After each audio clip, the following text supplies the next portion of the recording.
Kijana, karibu sana nikuhudumie. Karibu sana. Unataka nini nikuhudumie kijana? Hapana, sijafuata huduma. Ndio kusema biashara imekuchanganya hadi umesahau mimi ni nani? Mimi nimekuja bwana. Kijana, mimi nikajua mteja bwana. Kumbe kamekuja kama mtego. Yaani wewe ni mtego sio mteja. Karibu kijana. Una shida gani sasa? Niambie. Kwa mimi ni mtego jamani. Basi sawa, nimekuja na mtego eti mtego. Nimekuja na mwanao pale, nao ni mtego tu. Ni mtego kama mimi. Maana hatujaja kununua chochote. Nimekuja naye hapa, kuna jambo tunataka tuzungumze.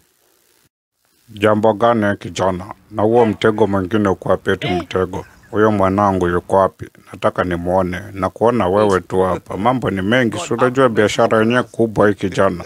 Unachanganyikiwa ujue.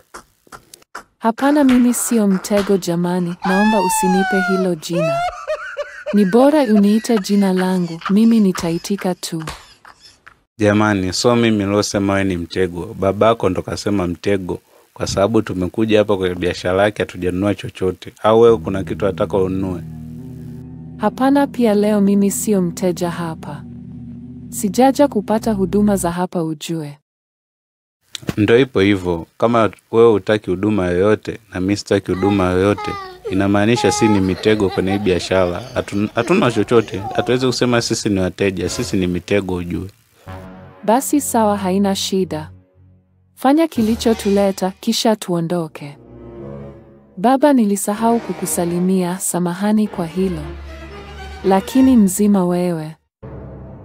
Huko ni kwema kabisa, binti yangu. Naona mmeamua mje wote wawili mitego, yani eti mitego. Wanangu wote wawili mmekuja kwenye biashara yangu. Karibuni sasa, niambie. Huyo mwanaume kasema tuje kwako leo. Ongea naye wewe mwenyewe. Basi sawa, ataniambia tu. Ila naona mwanangu sasa hivi unapendeza nini? Unakamwere, umenenepa, umesuka, yani unapendeza ujue. Unapendeza. Baba, huko ni maisha mazuri sana. Napewa matunzo ndio maana unaona napendeza hivi ujue. Au sio?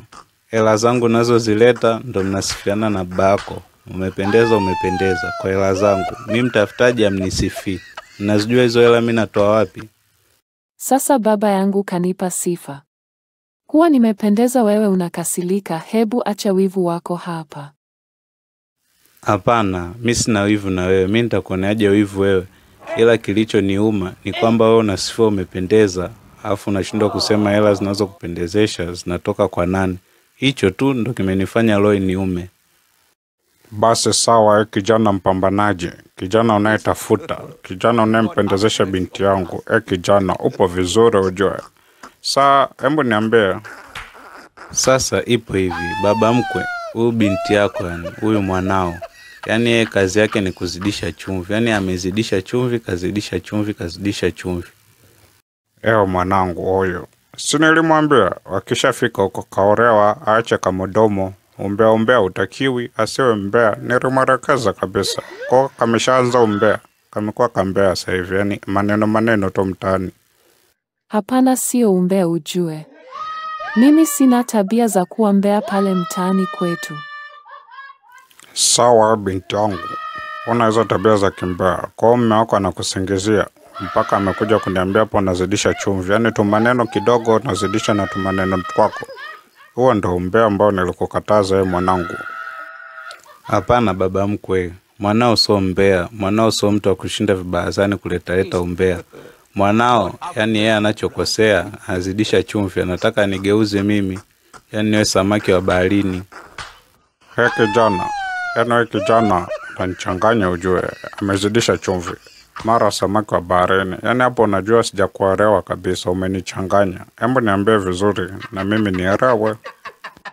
Yaani nilivyosema amezidisha chumvi na nilivyosema samaki wa baharini.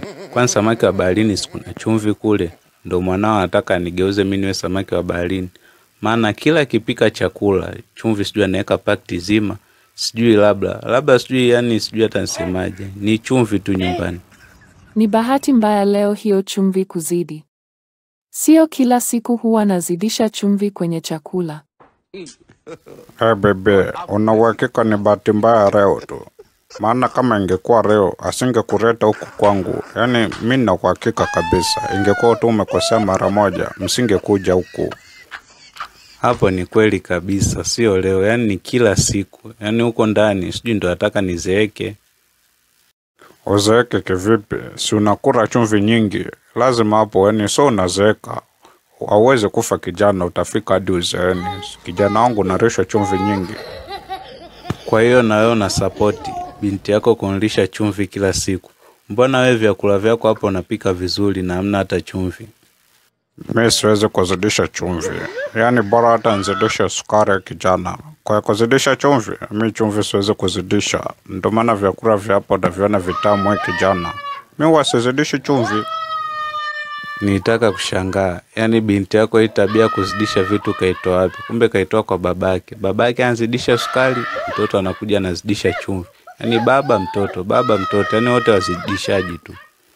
Kijana, embo niache bwana. Au ni mambo ya kawaida. Hapo tu nitamfundisha, nitamwelekeza, ataacha kuzidisha chumvi. Hilo ni swala tu mkakae muongee vizuri mjadili. Mimi nawaacha.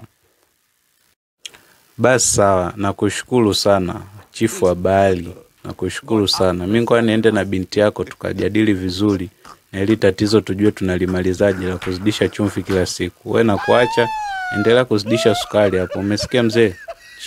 Chifu Bahari. Kijana, chifu Bahari tena. Chifu kivipi kijana? Embo nielekeze, unanichanganya ujue. Si mwanao anazidisha chumvi kwenye chakula, kwa hiyo inamaanisha nyie kwenu ni chumvi tu. Kwani wewe hujui kwa Bahari na chumvi? Kwa hiyo ni mzee chifu wa Bahari, mzee chifu wa Bahari. Kwa heri.